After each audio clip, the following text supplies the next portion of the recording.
parte sos? Yo de aquí. Ah, mira. ¿Tú de qué parte eres? Del norte.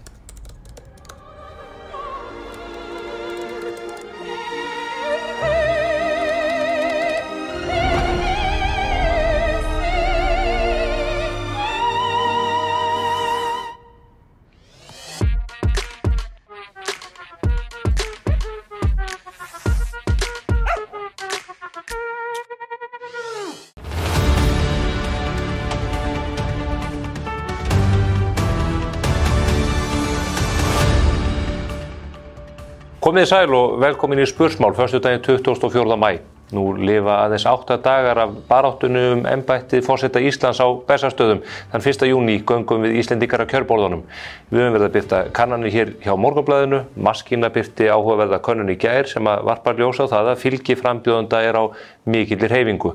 Við munum að sjálfsögðu fylgjast með því hér á vettvangi Spursmála hjá mbl.is og í Morgunblaðinu næstu daga og á mánudaginn komandi þá munum við birta næstu könnun sem að prósent vinnur fyrir Morgunblaðið. Ég mun síðan hér í lok þessa þáttar ræða við Arnar Þór Jónsson sem að vermir 7. sætið meðal þeirra 12 frambjóðenda sem í framboði eru til embættisins. En það víðar sem að menn ætla að ganga á kjörborðinu núna í sumar. Rishi Sunak, forsætisráðherra Breta, boðaði óvænt til þingkosninga þar í landi núna fyrir vikunni og þeir munu gera það 4. júlí og það er talið að þarna sé hann að reyna að leika á verkamannaflokkin sem að fer með himinskautum í könnunum á meðan að íhaldsflokkurinn sem að Rishi Sunak fer fyrir er í mikilli ládeyðu, talið að hann stefni í mikinn kosninga ósigur og öllu óbreyttu. Við munum ræða þetta meðal annars hér í fréttum vikunar á eftir. En það eru víða sem að eldarnir brenna, það er ennþá stríðsástand á Gaza eftir hinn hryllilegu hryðjuverk 7. október í Ísrael. Þau tíðindi bárust í vikunni að Noregur, Spánn og Írland hefðu ákveðið að viðurkenna sjálfstæði Palestínu. Þetta er nokkuð sem að íslensk stjórnvöld gerðu fyrir löngu síðan. En þarna eru þessar þjóðir að senda ákveðin skilaboð inn í þetta erfiða ástand sem að núna ríkir fyrir botni Miðjarðarhafs. Einhverjir segja að þarna séu þessi lönd að verðlauna Hamas-samtökin fyrir hryðjuverkin með því að gefa þeim þetta plattform. Ég veit ekki hvað er rétt í því en ég tók eftir því að fræðimaðurinn Jón Ormur Halldórsson sagði að þetta væri til staðfestingar það að Hamas-samtökin gætu náð pólitískum markmiðum sínum án blóðsúthellinga. Nú veit ég ekki hvar Jón Ormur Halldórsson hefur verið síðustu mánuði, en það er alveg ljóst að hryðjuverkin 7. október og eftirleikur þess á ekki neitt skylt við það að ekki hafi verið úthellt blóð í þessari baráttu. Þetta er viðkvæmt mál sem við munum auðvitað fylgjast með hér á þessum vettvangi á komandi mánuðum. Eftir örskamma stund í fréttum vikunar, Björn Ingi Hrafnsson, ritstjóri Viljans og Ragnheiður Guðmundsdóttir sem er ritstjóri eftir vinnu hjá Viðskiptablaðinu. Fylgist þið með.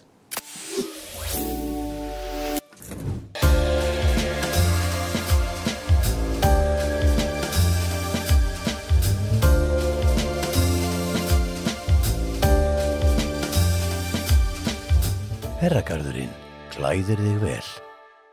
Við kynnum spennandi útgáfu af Sirius rjómasúkkulaði með hnetum, rúsínum og karamellumöndlum aðeins í takmörkuðu magni. Sirius, fyrir hið ljúfa líf. Tax-free-veisla húsgagnhallarinnar er aðeins út mánudaginn og nú er einnig 25 til 50% afsláttur af völdum vörum. Húsgagnhöllin. Hjá Kólumbusævintýraferðum leggjum við áherslu á góða fararstjórn og skemmtilega upplifun. Umfram allt viljum við uppfylla væntingar okkar ferðalanga þannig að þið njóti ferðana með eftirminnilegum hætti. Við förum víða. Kólumbusævintýraferðir.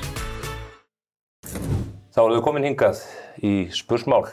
Þau Björn Ingi Hrafnsson, ritstjóri Viljans og Ragnheiður Guðmundsdóttir sem er ritstjóri eftir vinnu á Viðskiptablaðinu. Við ætlum að fara hér yfir fréttir vikunar sem eru ýmiss konar, svo ekki sé dýpra í árunni tekið. Komið sæl. Sæl. Gaman að sjá ykkur. Sömuleiðis. Við erum búin að tala hér síðustu vikunar látlaust kosningarnar framundan hjá okkur 1. júní en það er víða verið að kjósa. Það eru auðvitað forsetakosningar í Bandaríkjunum í haust, mjög athyglisverðar í meira lagi. En svo kom Sunak, forsætisráðherra Bretlands, öllum óvörum í vikunni og tilkynnti það að hann hygðist boða til kosninga 4. júlí næstkomandi. Hvernig horfir þetta við fólki? Er það gefið að hann muni tapa þessu og hann er niður ringdur þarna við Downing-stræti þegar hann tilkynnir þetta? Já, þetta lítur ekki vel út fyrir Íhaldsflokkinn og þessi tilkynning var kannski dálítið dapurleg byrjaði að helli rigna yfir mannin. Má kannski velti fyrir sig hvort það sé ekki til regnhlífar hérna á Dagningsstræti. En nei, þetta lítur ekki nógu vel út og þeir eru að mælast í hvað, 20%? Stefnir í stórtap á móti verkamannaflokknum? Já, þeir eru í 40 eitthvað, en auðvitað 6 vikur til stefnu og það getur ýmislegt gerst á þeim tíma. En þetta lítur ekki vel út fyrir hann, sko. En heldur að það hafi verið gáfulegt að boða til kosninga með svona óvæntum hætti í stað þess að bíða fram á hausti þegar flesti byggust við því að hann myndi reyna að treyna þetta eins lengi og hann gæti í vonum að efnahagshorfurnar myndu batna? Ég veit það ekki. Ég meina, hann væntanlega nýta sér það að verðbólgan sé komin niður og sé komin niður í 2,3 og er að nálgast þessi 2%. Vill kannski ekki láta neyða sig í kosningar. Ég meina, þessum 5 árum er að ljúka og í síðasta lagi í janúar verða þeir að vera kosningar. Þannig að ég veit ekki hvort það sé, þú veist, rétt mat hjá honum eða ég efast það að þetta gangi. En hvort að það hefði batnað eitthvað hvað sem er. Það er óvíst. Reyndar einhver hélt því fram að hann væri komið með svo gjörsamlega nóg að því að sitja í embætti forsætisráðherra, hann væri bara að gera þetta til að losna og hann geti farið til Bahamas í nokkra mánuði eftir, einn af auðugurum mönnum Bretlands eða hans fjölskylda. Björn, hvernig horfið þetta við þér? Ég hef alltaf gaman að óvæntum yfirlýsingum. Í einsta kjarna Íhaldsflokksins kom þetta mörgum á óvart. Þeir héldu að það yrði beðið með þetta en það að geta komið á óvart er líka mikilvægt og kannski hefur hann metið það sem svo að þeir hefðu enga að tapa, mögulega eitthvað að vinna með því að gera þetta með þessum hætti. Við sáum strax að það voru ýmis önnur framboð eins og Nigel Farage, það bara lýsti því strax yfir, við höfum ekki tíma til að undirbúa okkur á þessum tíma. Og þarna megum við ekki glemma því að þetta eru einmenningskjördæmi og sigur getur rauninni orðið meiri heldur en tölurnar segja til bara út af því að ef menn vinna sitt umdæmi. Þetta er hins vegar mjög athyglisvert vegna þess að ef við speglum þetta yfir á íslensk stjórnmál, þá eru spurningarnar dálítið svipaðar.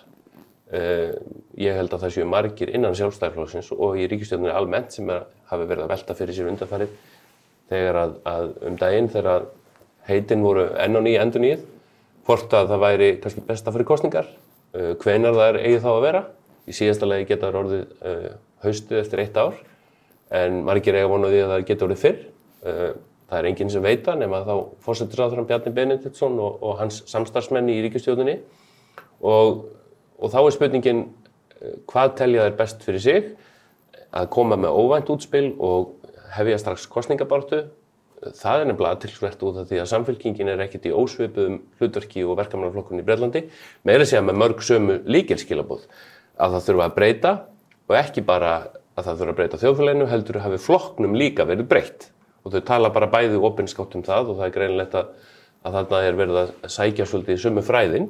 Samfylkingin er klár í slaginn núna en hún þarf að passa sig að hafa ekki toppað of snemma og af því að við víkjum örugglega hér að forsetakosningunum á eftir að þá erum við aldeilis að sjá það hvað það er mikilvægt að toppa ekki á snemma, sígandi lukka er betri og það þarf stundum að taka út ákveðna þjáningu í kosningabaráttu áður en maður fer að uppskera. Það má ekki gerast of snemma. Maður má ekki hoppa yfir lækinn fyrir maður kemur að honum. Nei, til dæmis ekki. En þú nefnir þetta með Bretana og síðan íslensku pólitíkina, það er að segja meirihlutann hér, munurinn er þó sá að breski forsætisráðherrann hefur þetta í hendi sér sem leiðtogi flokksins sem að hefur tögla haldir og öllu.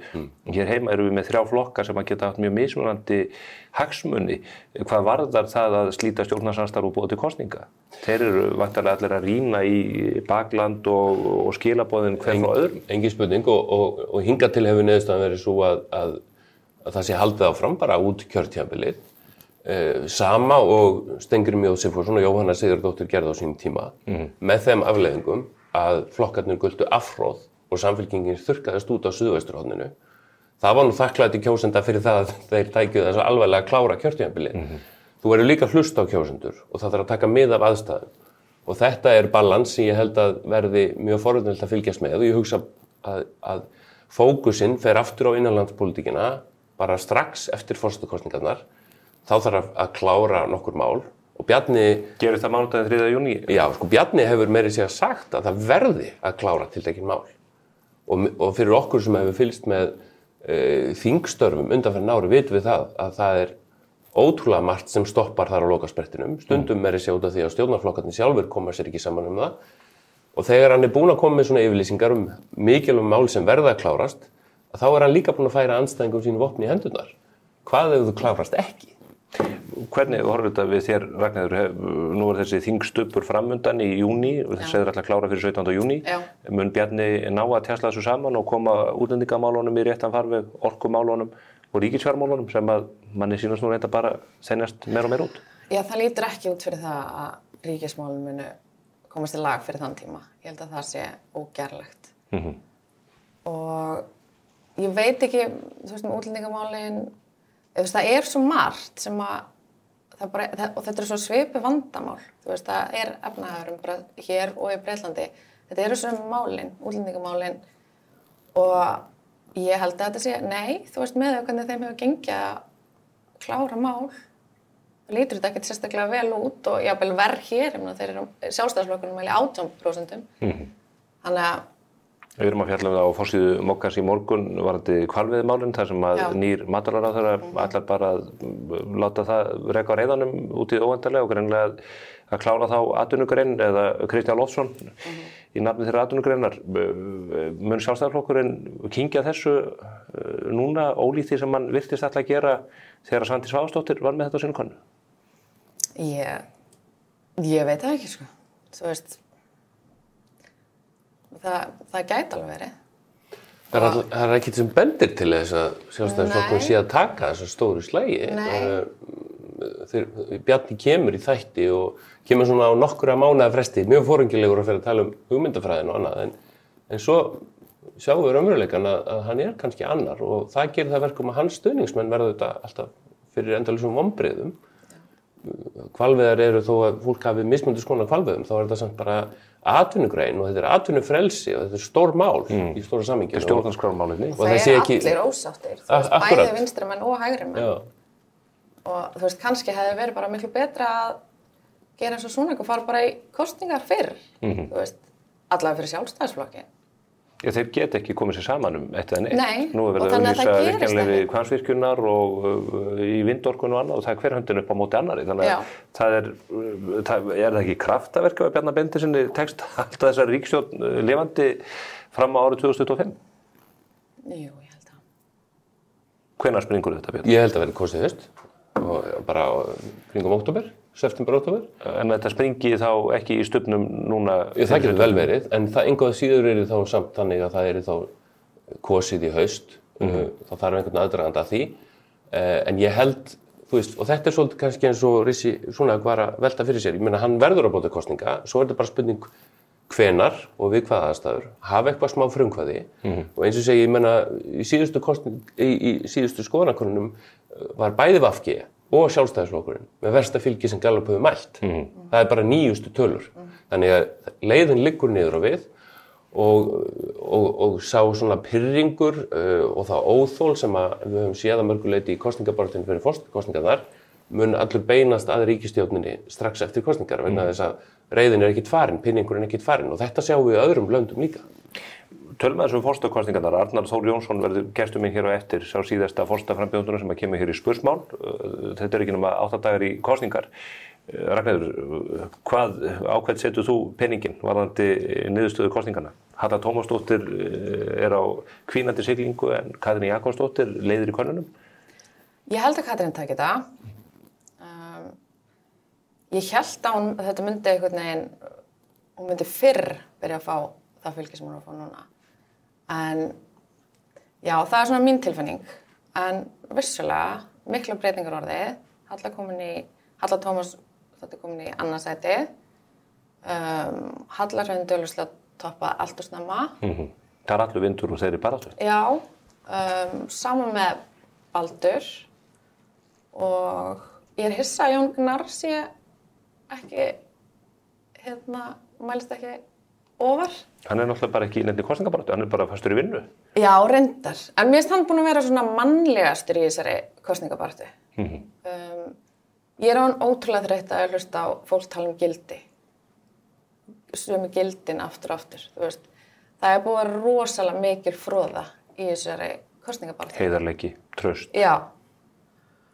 Og norska bragðið sem að kannski leit út fyrir að myndi virka, norska bragðið úr Eurovision, það að taka upp harmonikku og byrja að spila. Já. Eða fiðlu og hérna... Já, svo lopapeysu mál. Já, og sauðburður. Og lömbin, ég sé ekki... Nei, er það svona, þarf forsetinn að... Við erum góður í sauðburði. Ég sammála því. Hver eru tengslin? Ég held að það hafi einmitt verið og kallaði því að fólk svaraði þá svona meira beinskeyttum spurningum og vil hrósa þér fyrir að tekja þá línu að vera jafn leiðilegur eins og þér einum lagið að vera við alla. Þetta bara á færi mjög fára, það get ég sagt. En mér finnst það gott sjónvarp og mér finnst að það er mikilvæg lína og það er auðvitað það sem við sjáum í erlendum fjölmiðlum. Ég var sjálfur með svona þátt fyrir 8 árum á Stöð 2 þar sem að allt varð vitlaust út af því að Ólafur Ragnar hætti við framboð í beinni útsendingu og 2 vikum seinna komu Davíð og Guðni og áttust við og það var mikið bíó, þannig að það er snúið að gera þetta en það er mikilvægt. Sérstaklega út af því að það er ofboðslega ofgnótt af viðtölum og umfjöllun sem að, eins og þú segir, skilar ekkert miklu. Bara það sem er verið að tala svona einhverjum frösum og ég held að fólk sé mjög þreytt á þessum frösum. En það var merkilegt fyrirgefum. Nei, ég ætla að segja, ég held líka að margir frambjóðendur hefur gert mistök með bara að vera óheiðarlegir. Svara ekki spurningum, þú veist, segjast ekki muna hluti og leggja áherslu á einhver atriði, þú veist, það voru svo margt skrítið í þessari baráttu. Bara tala fóstureyðingar, bara kemur þessu embætti ekki neitt við. Það er þetta mér að kenna. Já, ég veit að þetta er ekki það sem ég að segja. Og samkynhneigð, þú veist, ég held að bara er ekki allir til í samkynhneigðan forseta. Það er 2024, bara hverjum er ekki sama.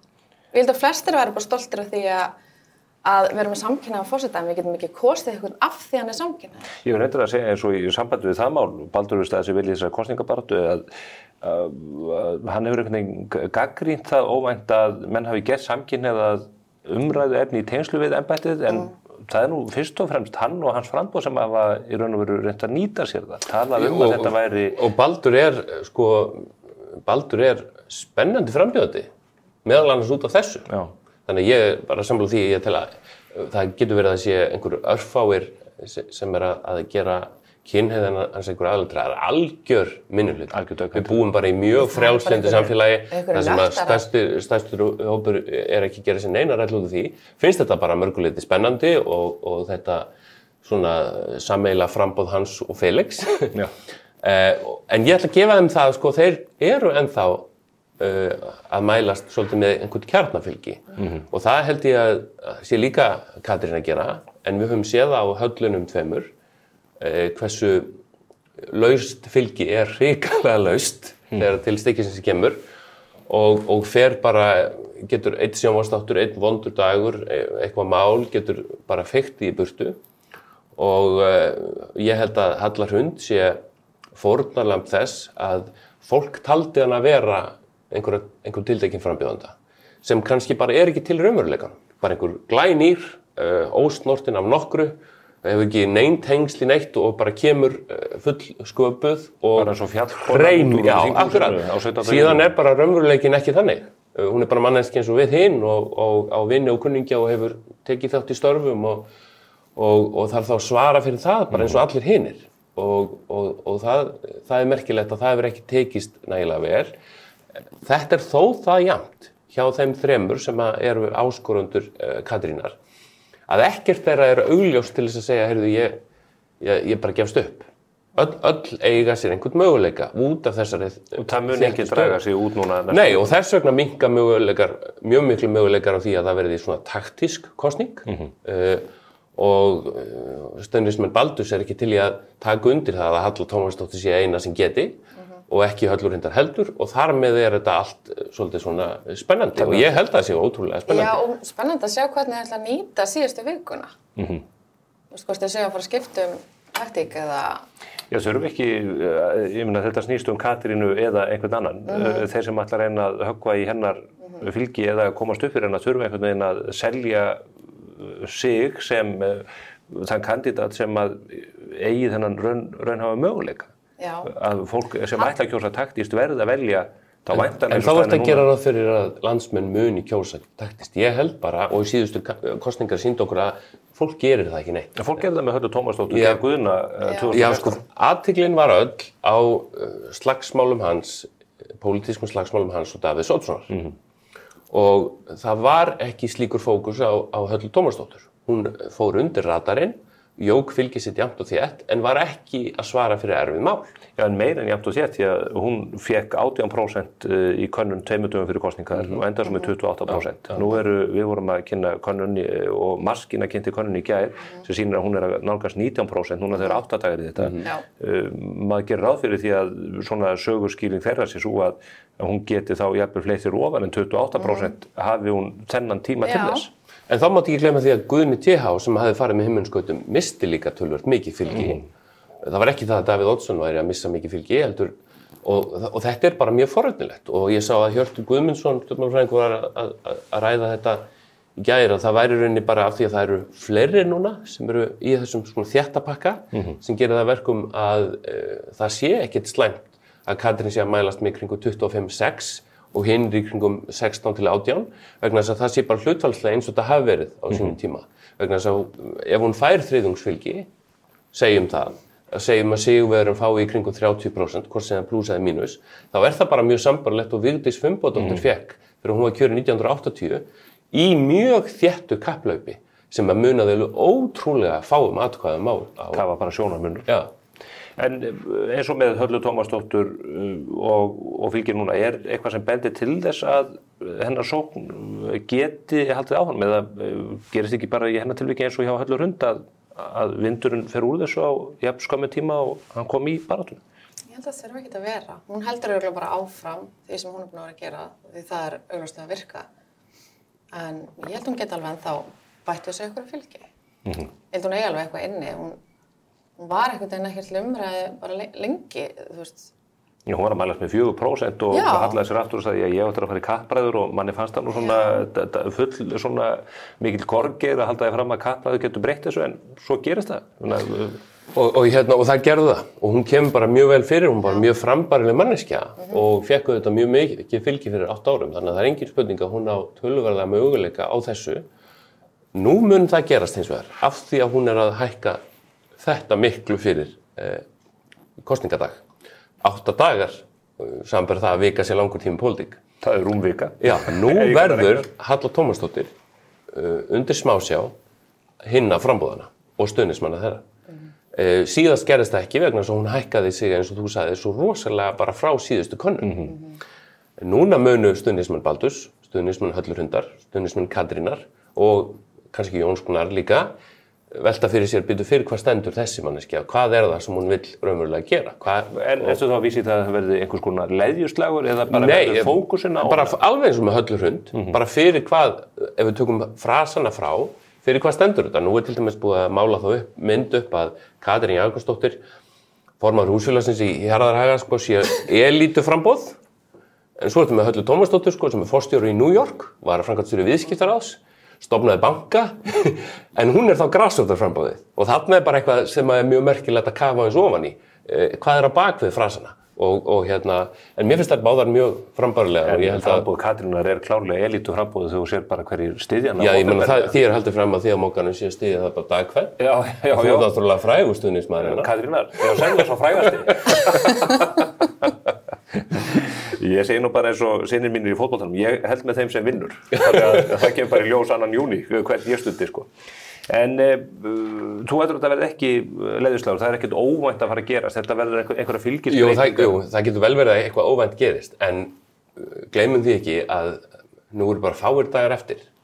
Og meira að segja, sko, þó að hatursmann Katrínar haldi áfram og bæti í, að þá hefur það ekki mikil áhrif. Það var nú auglýsingaherferð gegn Ólafi Ragnari 96 sem bara var til þess að hann fékk samúð.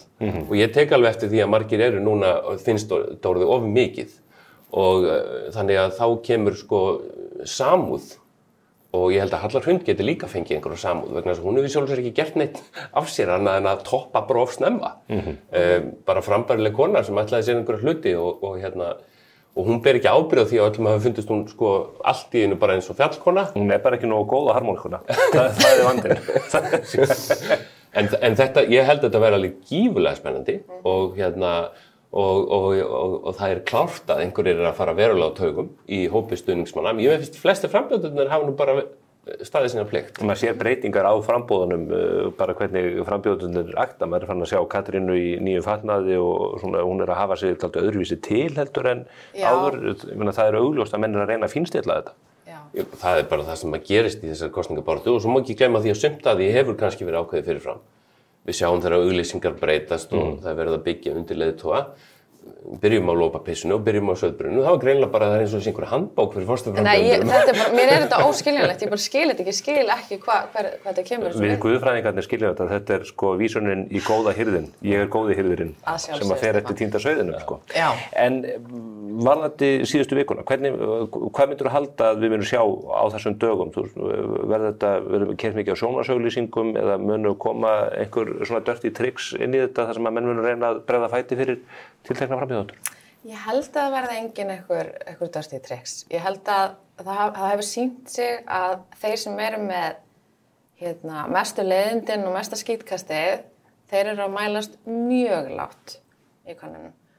Og svona þeir sem hafa verið grófastir. Og þú getur ekki lagt nógu áherslu á mjög lágt. Já, mjög lágt. Verulega. Já. Og ég er ánægð að sjá það, af því að það á ekki heima í svona kosningabaráttu.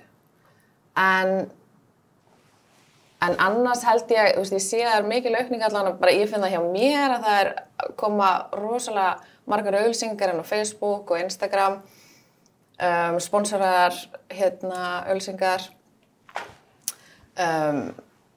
Ég veit ekki alveg hvernig Katrín mun tækla þetta, en ég hugsa að alla halda áfram bara með sitt. Og já. Og mér finnst líka áhugavert að velta fyrir sig, hvernig, ef maður bara væri sæti núna á fundi í framboði Baldurs Þórólfssonar eða Höllurhundar. Krakkar, hvernig eigum við að gera þetta? Hvernig eigum við að snúa þessu við? Eða hvernig eigum við að byggja upp? Og það alveg hægt, það stutt á milli.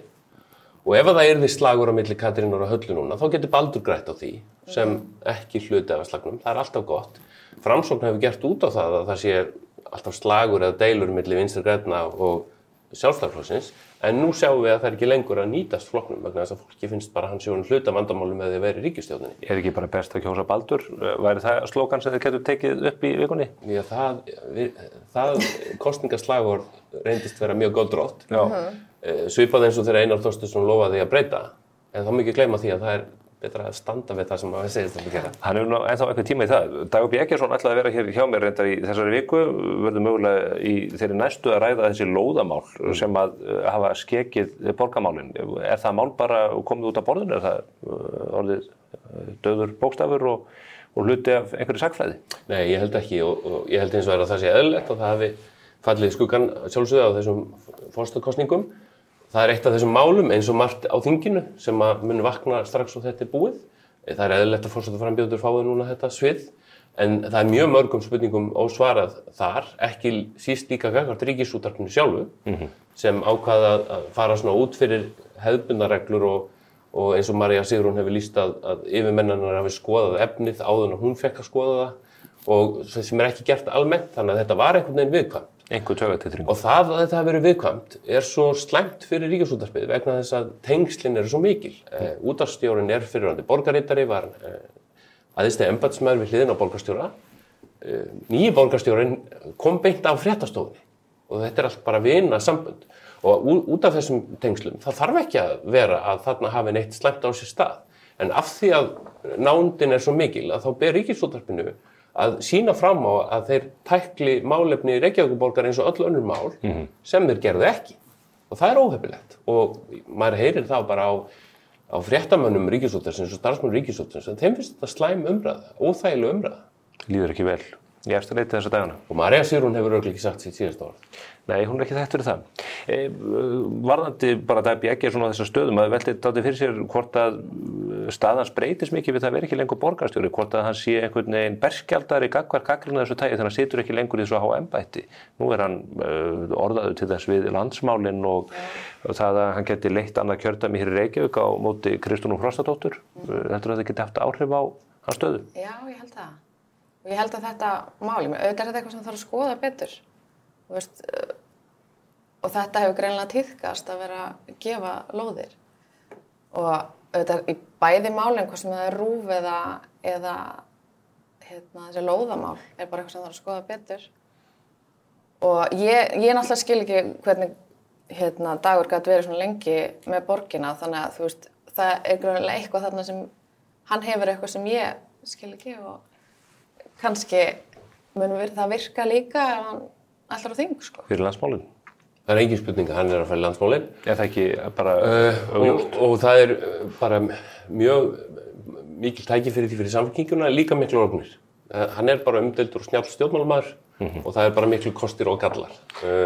Það hvernig Kristrún hefur verið að byggja upp án þess að þurfa að svara fyrir mjög mikið erfið málum, en leið og Dagur B. Eggertsson kominn sem forystumæður í Reykjavík, þá breytist þetta bara svipað eins og við sjáum með formann Sjálfstæðisflokksins sem að fer ekkert í kosningabaráttu án þess að þurfa að svara fyrir nokkura ára gömul mál og við sjáum það með frambúð Katrínar núna. Það bara ef þú hefur verið í þessum slag að þá færðu ekkert sambærilegar spurningar og þeir sem eru að koma nýjir inn. Þetta yfir haus á mótunum aður. Við þannig. bíðum eftir því að Dagur B. komi hér í spörsmáli, verður fróðlegt að ræða við henni þetta og ég veit að hann hefur líka skoðun á því hvernig við höfum hér í Morgunblaðinu fjallað skuldarstöðu Reykjavíkurborgar, þannig að það verður skemmtilegt spjall án nokkurs vafa. En maður ræður sér varla spenningi yfir kosningunum næsta, eða það 1. júní næstkomandi. Þakka ykkur kærlega fyrir gott innlegg í þá umræðu og önnur hér, Ragnheiður Guðmundsdóttir og Björn Ingi Hrafnsson. Takk fyrir þess. Hér eftir örskamastund Arnar Þór Jónsson, hæstaréttarlögmaður, fyrir héraðsdómari og forsetaframbjóðandi. Fylgist þið með. Hvert skref skiptir máli. Frá okkar fyrsta til okkar næsta. Allt skiptir þetta máli og kemur okkur lengra en við töldum mögulegt. Toyota. Förum lengra. Hefur þú smakkað Opal Top? Silki mjúkur súkkulaði ís með saltri lakkrístígu sem fær bragðlaukana til að dansa. Vertu í top feeling með MSIs.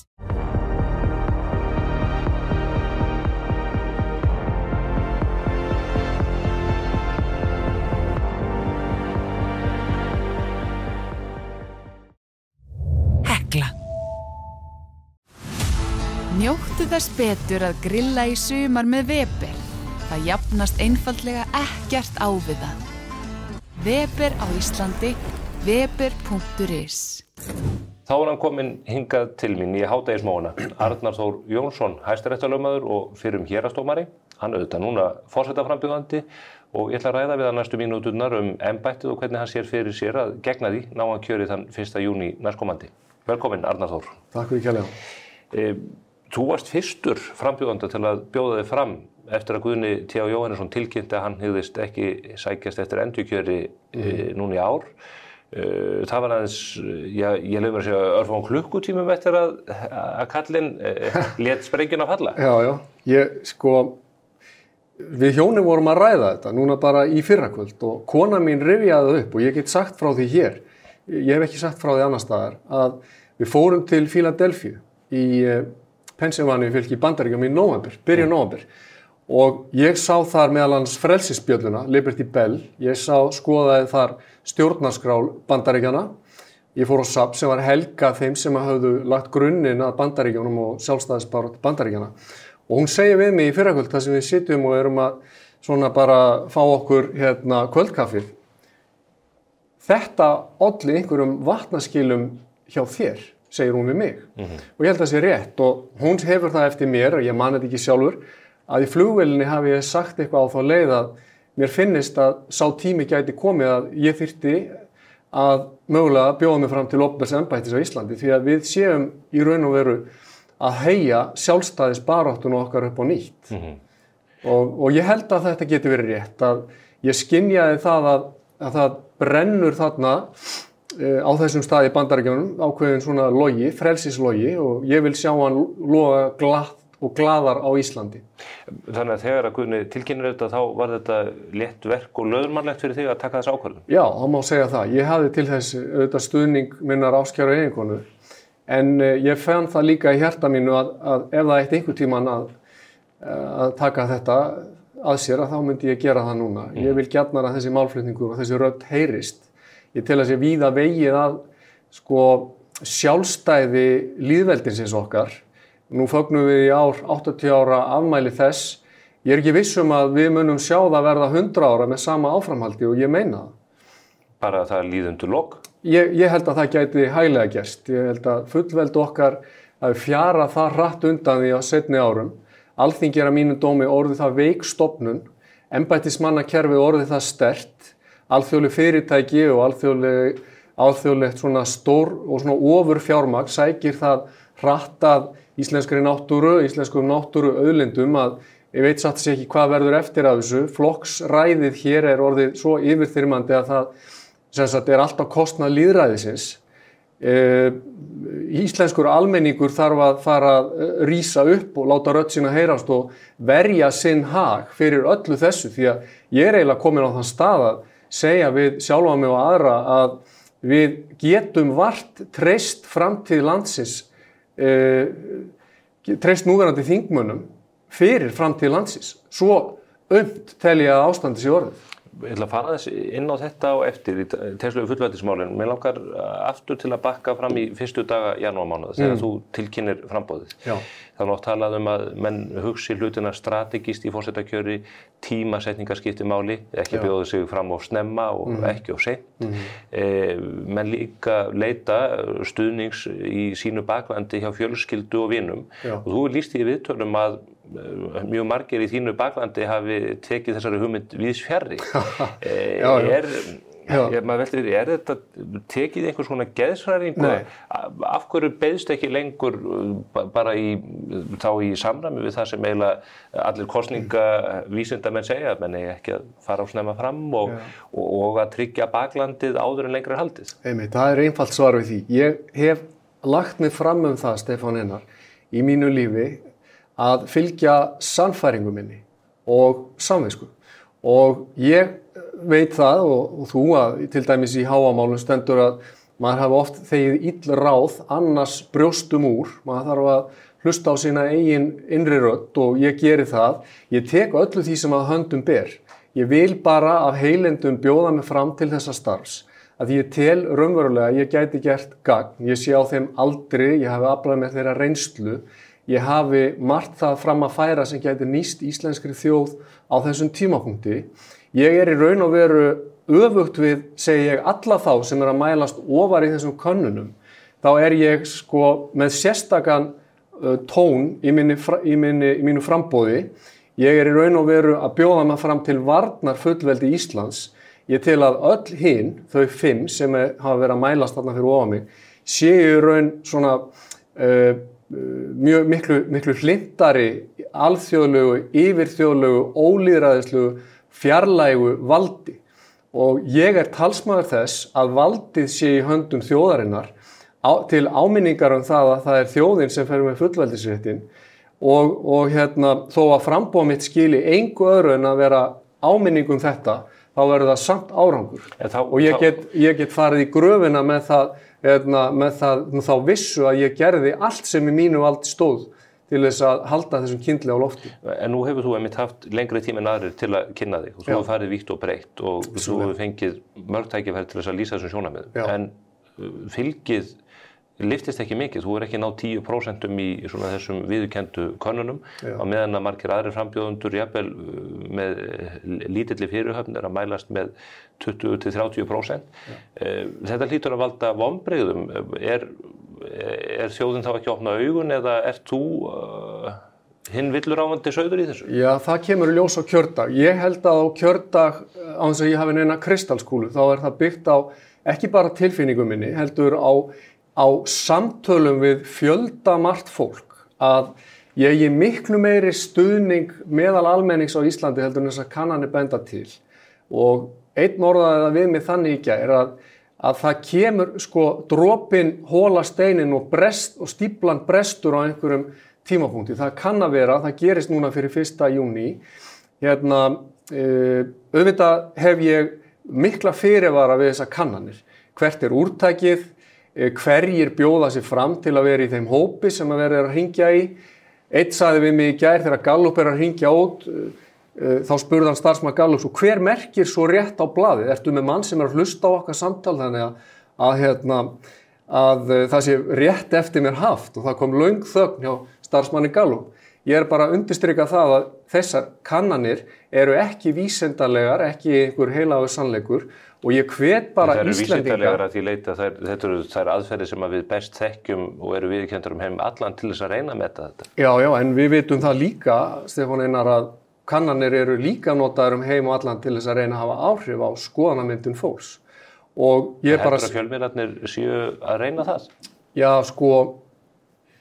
ég held að það nú bara staðreynd að stærstu fjölmiðlar heims í eigum tiltölulega fárra manna. Ég ekki að gera fjölmiðlarmönnum upp neitt illan ásetning, en eignarhald þessara skoðanakannana fyrirtækja er eitthvað sem við gætum rætt og einnig hvernig þeim stjórnað.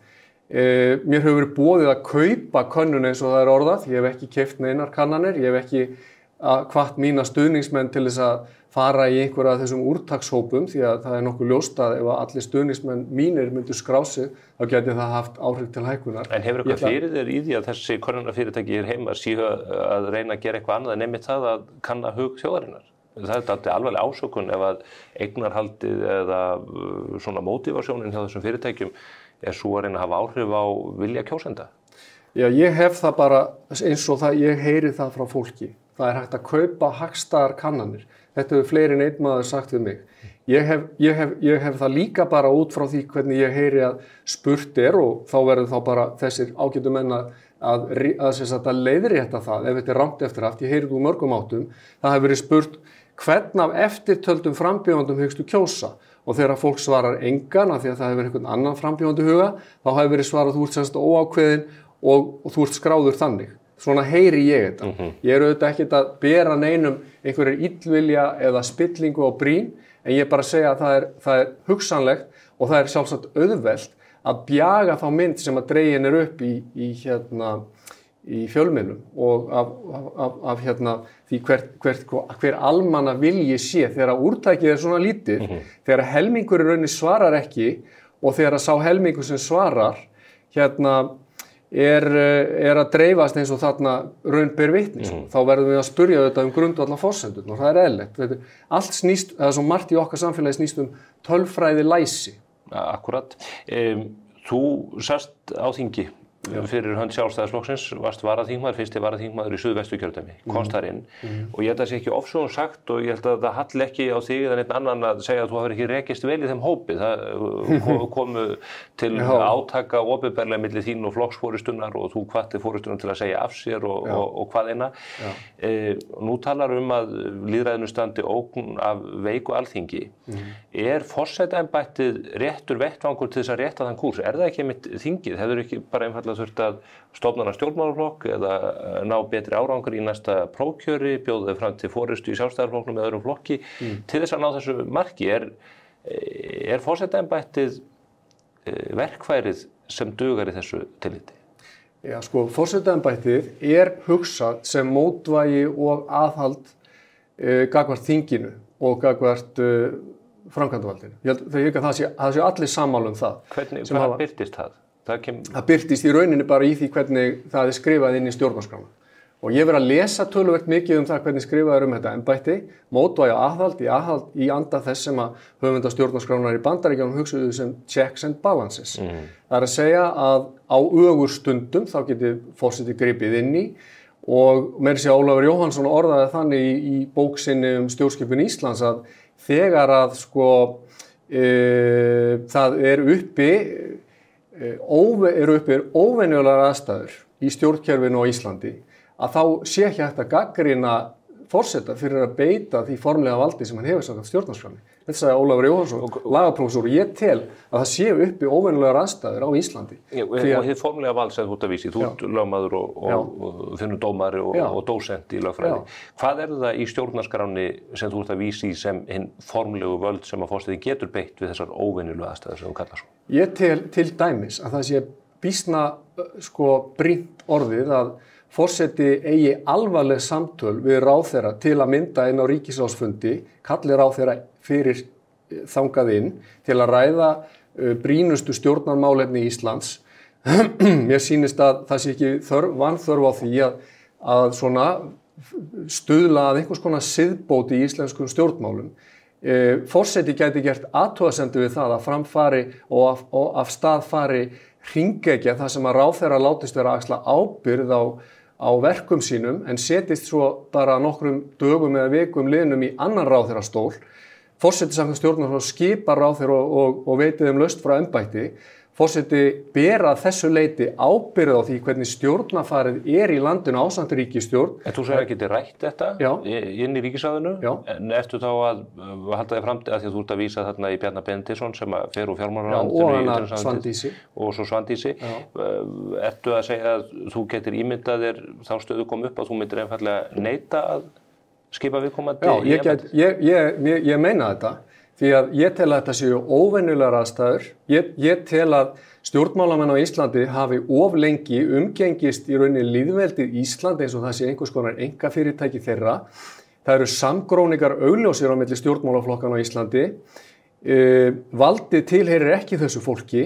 Forseti sem eini þjóðkjörni maðurinn á þessum ríkisráðsfundum þarf að gæta að hag almennings í landinu, gæta að velferð þjóðarinnar, verja okkur fyrir einhvers konar ofstjórn, ofríki og spillingu.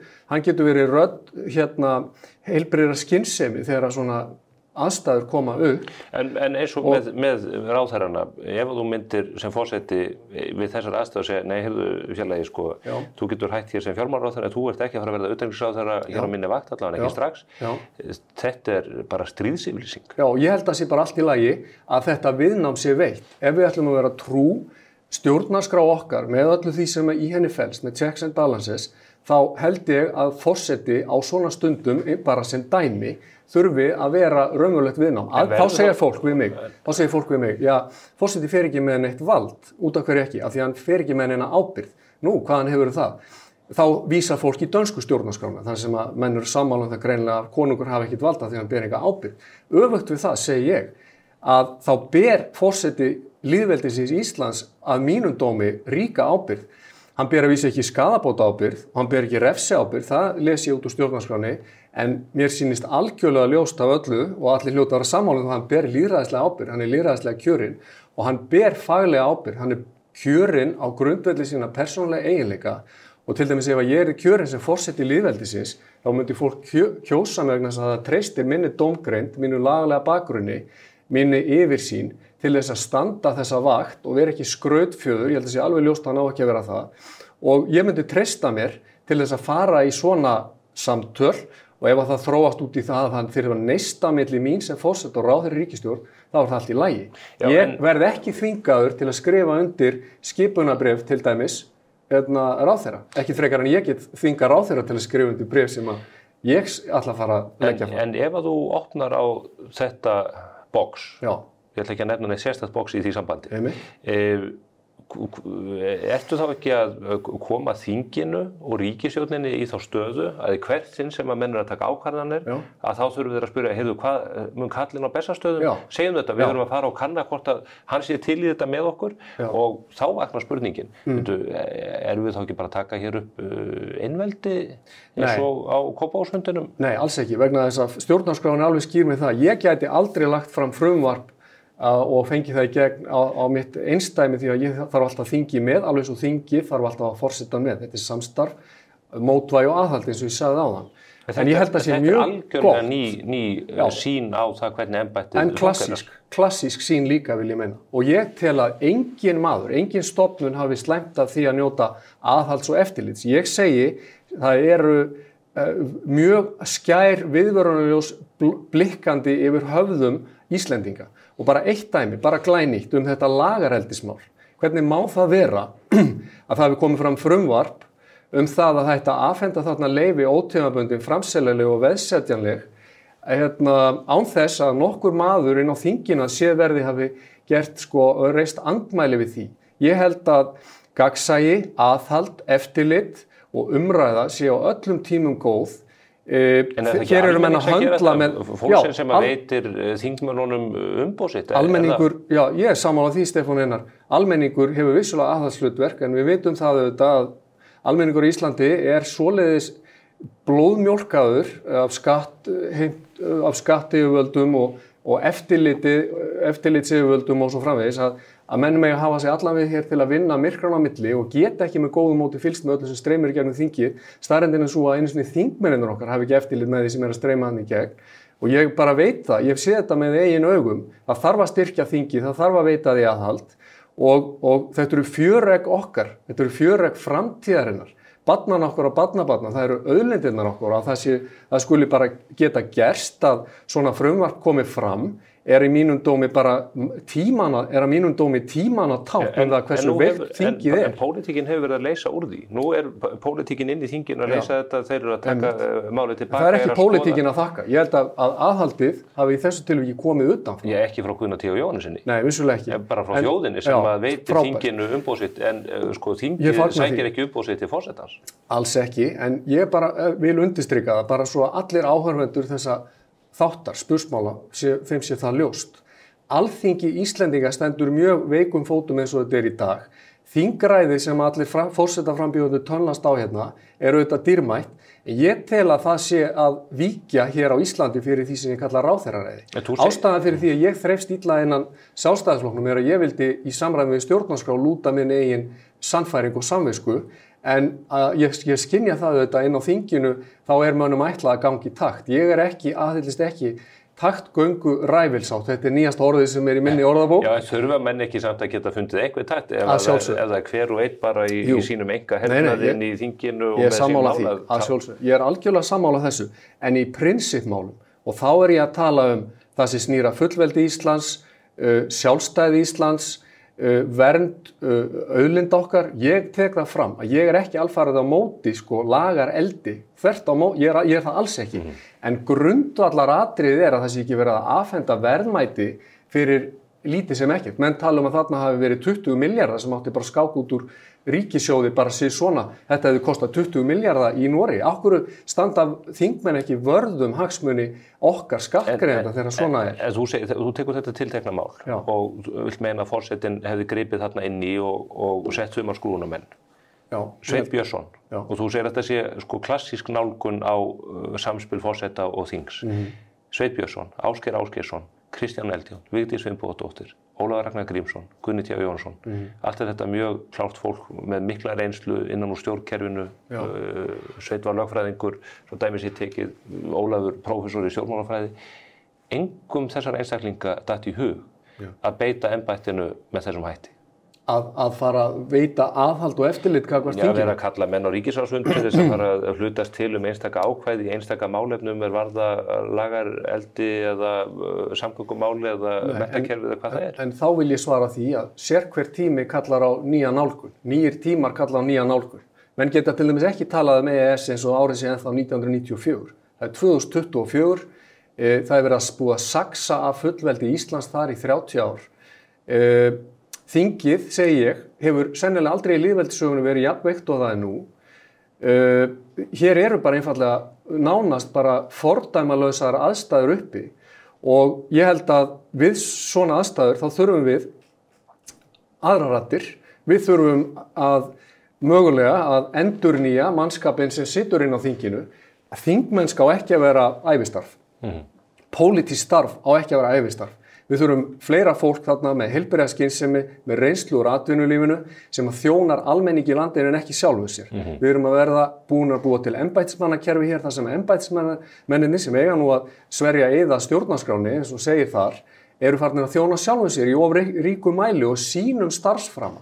Þetta er þetta er rauninni sem sagt afturför í stjórnarfari og ef að það er það sem þarf núna að við fáum forseta sem að situr á Bessastöðum og veitir aðhald og talar inn í þennan veruleika, að þá er ég tilbúin að vera svo rödd. Íslendingar hafa bara val það hvort þeir kjósa mig eða ekki, en ég er ekki að bjóða mig fram til þess að vera einvaldur eða einræðisherra því að ég einfaldlega gæti það aldrei því að vald forsetansins sem betur fyrir tempra eins og annað vald í landinu. Myndirðu treysta á grundvelli 25. greinar stjórnarskrárinnar til þess að leggja fram frumvörp fyrir þingið? Já, ég myndi treysta mig til þess og þá er ég ekki komin út fyrir neitt ramma vegna þess að til dæmis ríkisstjórn Íslands hefur ákveðna skyldur samkvæmt stjórnarskrá og ef að ríkisstjórnin vanrækir það skyldur þá ber forseta að leggja fram frumvarp. Hvert er þið fyrsta frumvarpið? Hvert er þið fyrsta frumvarpið? Já, sko, ég ekki farin að hugsa svo langt. Ég lít auðvitað svo á, Stefán Einar, að þetta yrði algjört sko neyðarúrræði og ég myndi ekki fara af neinu gáleysi með þetta. Ég bara segja ef að þingið eða ríkisstjórn eru augljóslega bregðast skyldum sínum, ef að þau eru ekki að rækja stjórnskipulega skyldur eða eru að bregðast tilteknum hópum í samfélaginu, að þá myndi ég ekkert vera feiminn við það að beita þessu ákvæði. Þannig að auðvitað það gert þannig að ráðherra þyrfti að mæla fyrir þetta, en það ekki vandamálið. Ég bara vil ítreka það, ég tilheyri þeirri kynslóð lögfræðinga sem fekk að heyra að í lagadeildina 27. grein var dauður bókstafur, svo bara var hún það bara allt í einu ekki lengur. Þannig að ég vil bara ég held að það sé réttaröryggismál að almenningur í landinu geti lesið stjórnarskrána og nokkurn veginn treysti að það sem stendur sé lifandi bókstafur. Ég tek hins vegar eftir að fræðimenn í lögfræði, stjórnmálastéttin í landinu og fjölmiðlar margir hverjir virðast leggja mikla áherslu á það að gengisfella embætti forseta. Því hefur Ólafur Ragnar til að mynda andmælt, hann gerði það í þætti hjá Sigríði Hagalín Björnsdóttur fyrir stuttu, Sigurður Líndal með sama hætti andmælt í því að þetta veri eitthvað puntudúkku. Mér langar til að færa talið þess annað, það var þar sömuleiðis svona samskipti þín eða viðhorfið til stjórnvalda. Þú verið mjög gagnrýninn á COVID-tímabili hér þegar stjórnvöld tóku sér mikið vald í mjög einkennilegum aðstæðum og þessi andstæðin hefur meðal annars birst í umfjöllun og gagnrýni á bólusetningar sem að hér var ráðist í. Ef ég skilði rétt og nú veit ég til þess að þú hefur sótt ráðstefnur í Bandaríkjunum ekki bara COVID-bólusetningar heldur bólusetningar almennt. Hvert viðhorfið til þessara mála? Eru við á einhverjum algjörum villigötum hvað þessi mál varðar? Já, sko, mitt viðhorf til bólusetninga almennt það að ég hlynntur bólusetning, bara svo það komið fram og sjálfur marg bólusettur, ég hef látið bólusetta börnin mín 5 og ég og kona mín, en að því sögðu þá blasti nokkuð við að þarna var á ferðinni eitthvað nýtt. Þessi mRNA-tækni hafi ekki verið reynd á fólki að því ég best veit. Hún hefur því miður gefist illa, ég held að megi segja það, að raunin hafi orðið vond af þessu. Við erum að tala aukaverkanir, við erum að tala það að það afhjúpaðist að það kom ekki veg fyrir smitt og kom ekki veg fyrir að fólk geti smitað aðra. Þetta var náttúrulega það fyrsta, en svo birtast það í ofanálag vísbendingar aukin ennþá alvarlegri hluti. En það sem ég var að andmæla þarna voru ofríkis tilburði stjórnvalda. Nú er ég nógu vel lesin til að átta mig á því að hefðbundin læknisfræði byggist á þeirri forsendu að lyfjagjöf skuli beitt út frá einstaklingsbundnum aðstæðum. En þegar stjórnvöld ætla að fara að bera þá að borða að eitt lyf gagnist öllum í þessu tilliti, þá fór ég að lesa mig til og ég sá það bara strax að þetta var sennilega reist á mjög hæpnum forsendum. Ég var að hvetja til aðgátar, ég var að hvetja til umhugsunar, frjálsar umræðu. En hvað var í gangi? Var þetta einhvers konar samsæri eða hvað? Nei, það hef ég ekki sagt. Ég hef aldrei talað að þetta sé einhvers konar samsæri, en ég held að það sem hefur gerst að menn hafa farið á taugum og flugmönnum kennt það. First thing to do in a panic situation, don't panic. Og ég held að stjórnvöld á Ísland og annars staðar hafi panikerað og brugðist bara við með því að beita alls konar stjórnvaldsaðgerðum sem að mínu viti yfirstigu þau mörk sem stjórnvöld eiga að gæta að í lýðræðis samfélagi. Hefurðu gripið inn í, hefurðu setið Bessastaði á þessum tíma? Sko, mitt framlag til þessara umræðu hefði verið að reyna að verja umræðina. Því ef að vísindin eru eitthvað, þá eru vísindin einmitt efahyggja, lögmætt gagnrýni, eðlilegar spurningar og réttmætar og þá hefði ég viljað verja það í staðinn fyrir að reyna að útnefna einhverja menn í hvítum sloppum sem æðstupresta sem við ættum öll að hlýða. Æðstuprestar eru nú yfirleitt í hvítum sloppum eins og hættin í Róm. Ég sko í vísindakirkjunni, þá ég mótmælandi, alveg eins og ég mótmælandi í kristinni trú og þjóðkirkjunni, þá ég tel að þessi göfug hefð sem hvetur okkur til þess að einmitt að leyfa okkur að efast og spurja spurninga og hlýða ekki kennivaldi í einhverju blindni eins og reynt var að gera, að segja hér kennivaldið hefur talað, ykkar hlutverk bara að hlýða. Ég spyr út í þetta með samsæriskenningar eiginlega út af tilteknum máli sem að kom upp í viðtali í hlaðvarpsþætti hér fyrir örstutu síðan. Þá af ótrúlegum og einkennum eða fyrir einhverja tilvíðanir fóruð að ræða tunglgöngu Bandaríkjanna og þú ert í hópið þeirra sem að afneita því að menn hafi gengið á tunglin. Ég sagði eitthvað á þá leið, ég hef efasemdir því að þegar ég hef verið að skoða þessa myndir bara, þú veist, ég er ekki búin að stúdera þetta en ég sé þetta bara svona þessu bregða fyrir á ferðum mínum ruslahauga internetsins.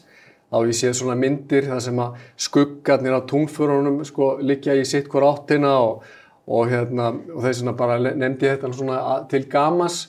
Ég gekk nú ekki lengra en það en ég held að við bara, lexían væntanlega sú árinu 2024 að margt það sem að fyrir augu okkar ber þarf að skoða með svona gagnrýninni hugsunar leiðarljósi og með heilbrigðum efa og ekki gleypa allt hrátt sem að okkur og ég meina ég segi við börnin mín bara ekki trúa öllu sem fólk segir við þig.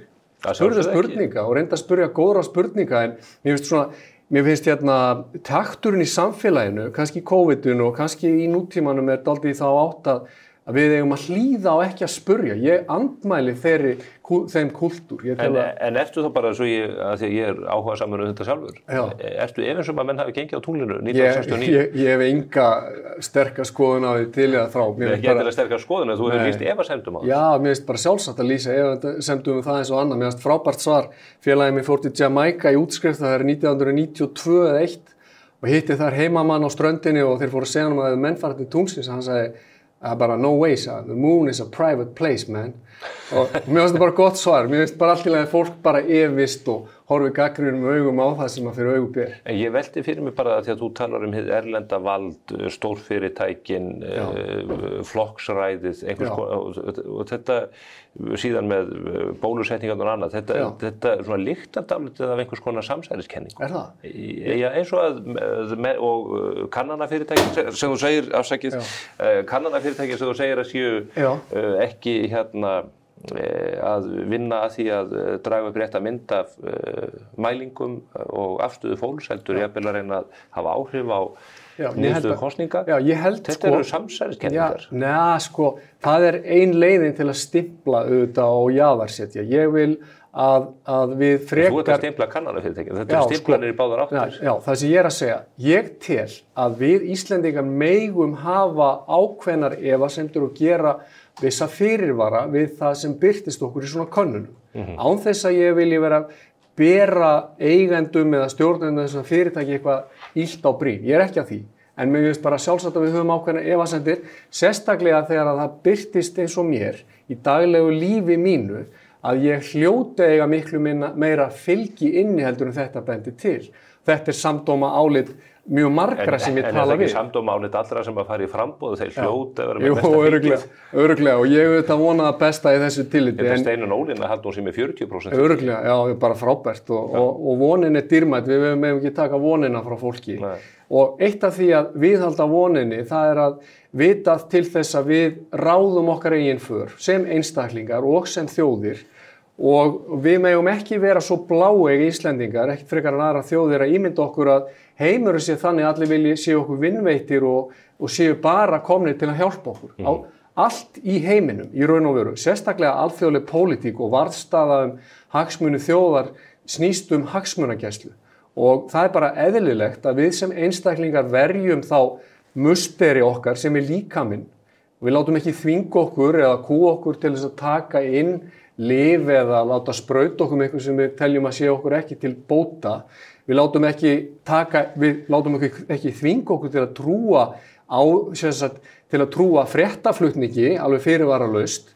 Við látum ekki telja okkur trúum að stóru alþjóðlegu risafyrirtæki sé endilega bestu vinnur okkar í heiminum eða að stærstu stórveldi samtímans séu okkar bestu vinir og ég held að við Íslendingar brendum okkur nú svona og fengum nú svona ákveðið svona wake-up call á vondri íslensku árið 2008 var það ekki eftir hrunið, þá sáum við það að við áttum nú bara býsna að fá að vinna í heiminum. Þannig að hagsmunagæslu áminningin alltaf mikilvæg og ég bara segi það aftur, við börnin mín farið út í lífið ekki auðtrúa, spurjiði spurninga, efist. leyfið ykkar rödd að hljóma. Það bara eðlilegt fyrir frjálsan einstakling og ég tel að það sé líka eðlilegt fyrir frjálsa þjóð að minnsta kosti meðan sú þjóð vill verja sitt eigið frelsi. Ég veit að þetta boðskapur sem að þú hefur verið að flytja undanfarið eða síðustu mánuði og mynd gera núna næstu 8 dagana eða svo fram að kosningum. Ég óska þér góðs gengis á lokasprettinum, Arnar Þór, og þakka kærlega fyrir komuna hingað í Spursmál. Takk sömuleiðis. Þá ekki meira á vettvangi Spursmála þessa vikuna. Í næstu viku rennur upp kosningavikan sjálf og við verðum hér á föstudaginn næsta með samantekt á þeim málum öllum. En áður en að því kemur, þá mun mbl.is og Morgunblaðið bjóða upp á kappræður milli frambjóðenda hér í hádegismóum og það verður sent út á fimmtudaginn komandi. Sjáumst heil.